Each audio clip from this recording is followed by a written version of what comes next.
When Charles Whitmore, a billionaire, brings a homeless woman named Grace to a glamorous high society gala, she captivates the crowd with her intelligence, grace, and charm. But as the evening unfolds, Grace reveals a shocking truth about her past that leaves everyone stunned. The room's perception of her shifts from intrigue to awe, culminating in an emotional moment that inspires both generosity and profound respect. Her story not only changes how the guests view her but also challenges their assumptions about success and resilience. Stay until the end to witness the powerful twist that turns this extraordinary evening into a life-changing event. But before we dive in, leave a comment and let us know where you are watching from today. And if this story speaks to you, hit that subscribe button for more amazing stories. In the luxurious penthouse suite of one of New York's most prestigious hotels, billionaire entrepreneur Charles Whitmore paced the marble floor, his phone pressed to his ear. Charles, a man in his early 40s with salt and pepper hair and an impeccably tailored suit, was known for his business acumen and extravagant lifestyle. Yet tonight, he was in a bind. "James, I need a date for this gala," he barked into the phone. "And not just any date. She needs to be elegant, charming, and unforgettable." James, his loyal assistant, sighed audibly on the other end. "Sir, it's a bit late to arrange something like that. Perhaps one of your usual—" "No," Charles interrupted, his frustration boiling over. "I need someone different, someone who'll make an impression. This isn't just about appearances. It's about showing the board that I'm capable of connecting with people beyond the superficial." As he ended the call, Charles poured himself a drink and stared out over the glittering city skyline. He prided himself on his ability to think outside the box, and tonight he was about to make a bold move. Hours later, Charles found himself in a part of the city he rarely visited. The streets were dimly lit, lined with makeshift shelters and the quiet hum of despair. This was not his world, but tonight he was determined to find someone who could challenge expectations. As he walked, he noticed a woman sitting on the steps of a shuttered storefront. Her clothes were worn, and her unkempt hair framed a face that spoke of both hardship and resilience. She was sketching something on a tattered notebook, her concentration unbroken even as Charles approached. "Excuse me," he said, his voice softer than usual. The woman looked up, her hazel eyes meeting his with a mixture of curiosity and caution. "Yes. My name is Charles Whitmore," he began, extending his hand. "I have a rather unusual proposition for you." She raised an eyebrow, clearly skeptical.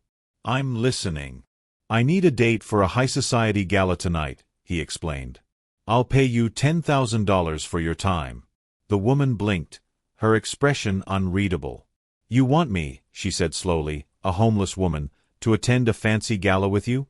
"Yes," Charles replied, his confidence returning. "I believe you have more to offer than what meets the eye. Will you do it?" After a long pause, the woman stood and extended her hand. "My name is Grace," she said, "and for $10,000, I'll do it."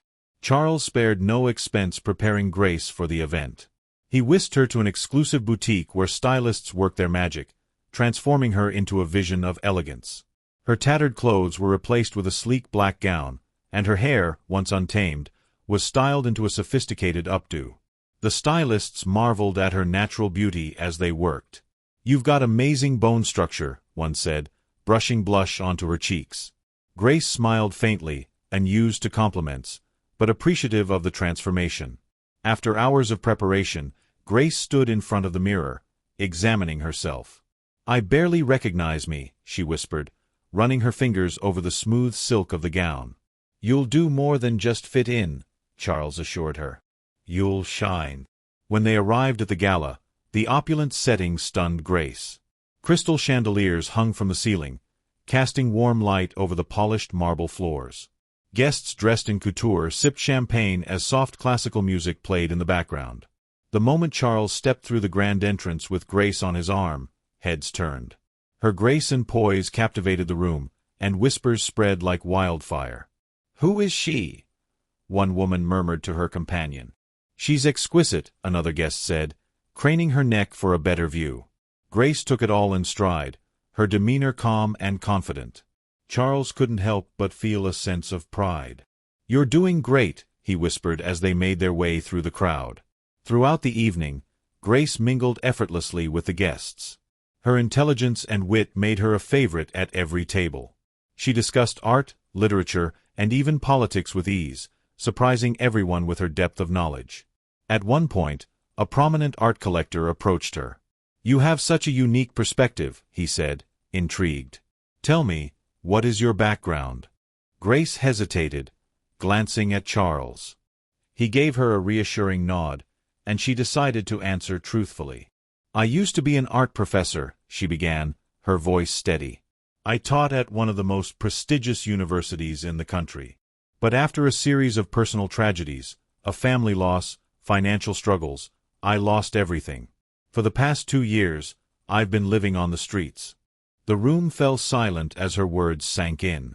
The guests, who had been charmed by her all night, now looked at her with a mixture of shock and admiration. "And yet," Grace continued, "I've never stopped creating. Art has been my anchor, my way of holding on to hope." Charles watched as the room's perception of Grace shifted. What had started as curiosity turned into genuine respect.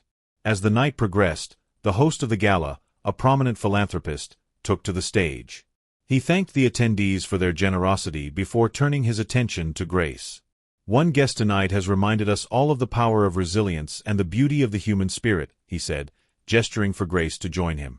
Grace hesitated, but the room erupted into applause, encouraging her forward. She stood at the podium, her hands trembling slightly as she addressed the crowd. "Thank you for this incredible opportunity," she began. "Tonight has shown me that no matter how far we fall, there is always a way to rise again. And I hope my story inspires others to see the potential in those who may not fit society's expectations." As she finished speaking, the host made an announcement that stunned everyone. "In honor of Grace's story, I am pledging $1 million to establish art programs for underserved communities." The room erupted into cheers, and Grace's eyes filled with tears. She looked at Charles, who gave her a small, encouraging smile. She had not only captivated the room but also inspired real change.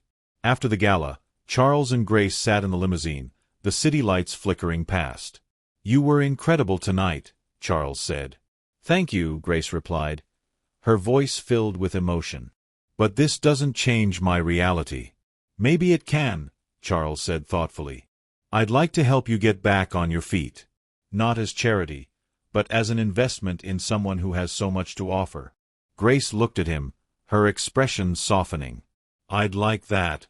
In the weeks that followed, Charles helped Grace secure a studio space where she could create and teach. Her work quickly gained recognition, and she began rebuilding her life with renewed purpose. Years later, Grace stood at the opening of her own art gallery, surrounded by admirers and students whose lives she had touched. Charles was there, too, watching proudly from the sidelines. The night they met had been the beginning of an extraordinary journey for both of them. And as Grace addressed the crowd, she shared a simple but powerful message.